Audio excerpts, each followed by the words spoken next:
What is up, everybody? I am Get Flanked, and today I want to make the case for why I believe that Ace is the best solo queue operator in the game. And I know there's going to be some people that disagree with me here, and that's okay. I've talked about solo queue operators on this channel before. I've talked about how I feel like Jackal is a very good solo queue operator. I've talked about how I think Legion is a very good solo queue operator, and I still hold true to that. Those are still two really good solo queue operators. But whenever I look at the total package, I believe that Ace is now the best solo queue operator in the game.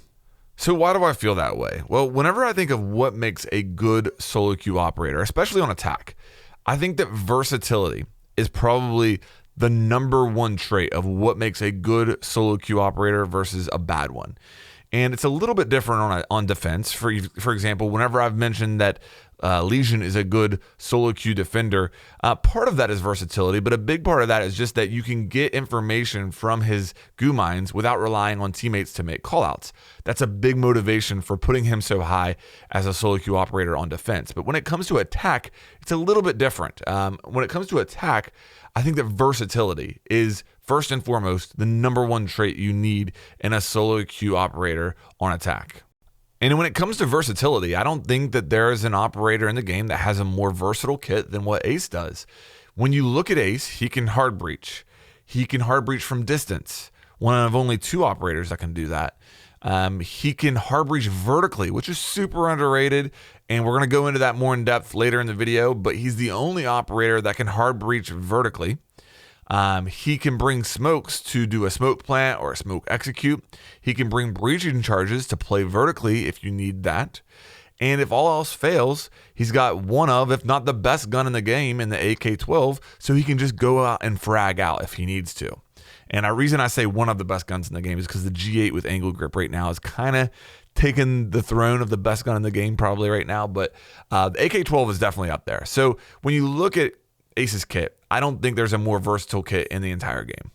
Now, the reason that's important when you solo queue is because I believe that Ace gives you the opportunity to work with your random teammates and accomplish goals, which is important. It's not, a lot of times whenever you solo queue, people will make you believe that you never get teammates that are willing to play the objective or, work together. And that's not the case. So when you do have those teammates, you can pick Ace and you can work together with a Thatcher or somebody to open walls and, work as a team to do what's needed. But if you run into those situations where your teammates aren't cooperating, or let's say your Thatcher dies early, or, nobody's playing with you, then you have an operator that can still accomplish a lot on their own. And that is really what's important. I always feel like Ace, more than any other operator in the game, can accomplish really important things all by himself. And I think the perfect example of that is what I'm going to show you on the screen right now. It has to do with being able to breach walls vertically. I'm going to show you a couple examples here, but the first one here is on Theme Park, and they're defending drug. You can see the drug walls right there are reinforced and bandited.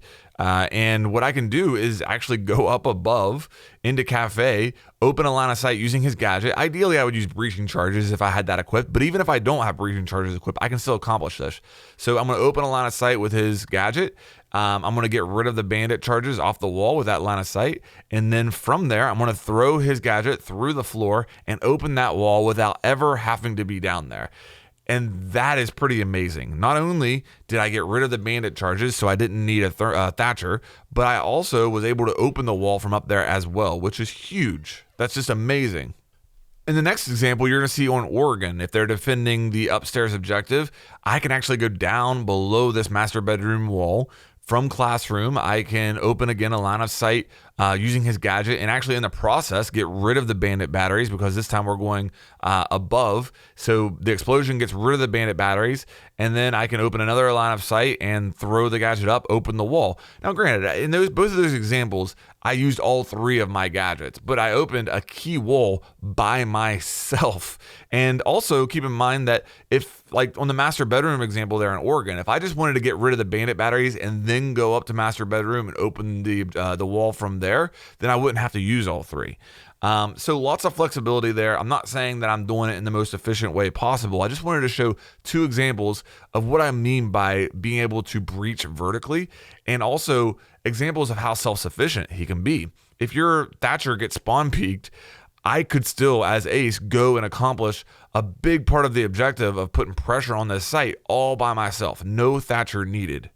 And while all of that is really good for a solo queue player, what really sends Ace over the edge is think about in that situation, after I open that, I can go and use my smokes now to help me get a plan off by myself without having to worry about teammates covering me. I mean, it'd be nice if they would, but I have the smokes to help me with that. And then I also, again, have the great gun that I can use to help me get a couple picks on my way to getting that plant down. So I just think that perfectly demonstrates the ultimate solo queue operator. And I personally love being able to bring a hard breach operator that I don't feel like has a downside. And there's a lot of people who disagree with me on this. And it's a really personal opinion, so I don't blame them at all. But me personally, I've never enjoyed playing Thermite from a fragging perspective. Yes, if I'm playing Thermite, he's the best at opening walls quickly with a really big hole. He's the best at that. But I've never really felt comfortable trying to get kills with him. I don't know, it's something about his gun. I don't know what it is, but Habana, I feel like I can frag with a little bit more. She's a 3-speed. Her primary weapon is very good, but that 20-round mag, I've died because of that 20-round mag more times than I can count. And Maverick is really good right now, but I don't like his blowtorch. I mean, I like it for what it does. It can't be tricked. It's great in that respect. Maverick's fragging capability is really high. That weapon he has is very underrated. He's got frag grenades. So his fragging capability is really high, but again, I just haven't mastered the blowtorch to the point where I feel like I can get it off successfully without dying. I feel like whenever I'm using Maverick as a solo queuer, very rarely can I open a wall and then get somebody with soft destruction dependably to open it for me. So Maverick tricking as a solo queue player can be rough. I don't know, but whenever you bring Ace, you have that hard breach capability, and you're not sacrificing anything, in my opinion. You still have an operator that you can feel very comfortable in pretty much any situation with. There's a lot of times whenever I'm playing solo where you're looking at the operators that your teammates have selected, you're the last one to select, and you're like, man, we don't have a hard breach, but I really don't want to play Thermite. I really don't want to play Thermite because we don't have a Thatcher. We need a hard breach. The responsible thing for me to do right now is choose hard breach, but I really don't want to. We don't have a Thatcher. I can't count on my teammates to cover me while I'm trying to open a wall. I can't count on my teammates to cover me while I'm trying to plant. So do I want to bring Thermite and have to rely on these teammates? And Ace is the perfect answer to that.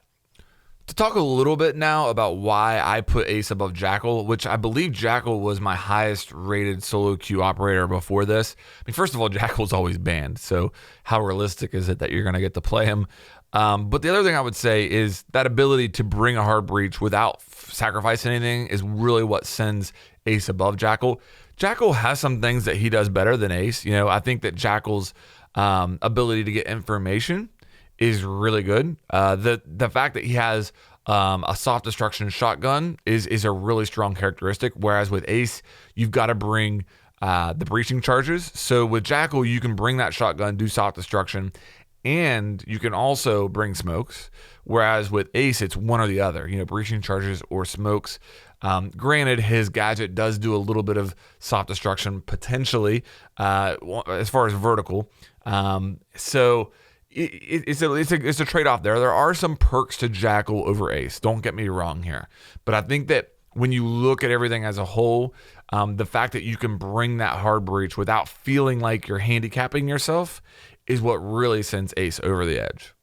And just when we thought Ace couldn't get any better, you also have to take into account that Ace can get rid of deployable shields, Evil Eyes, Malusi, Banshees, bulletproof cameras.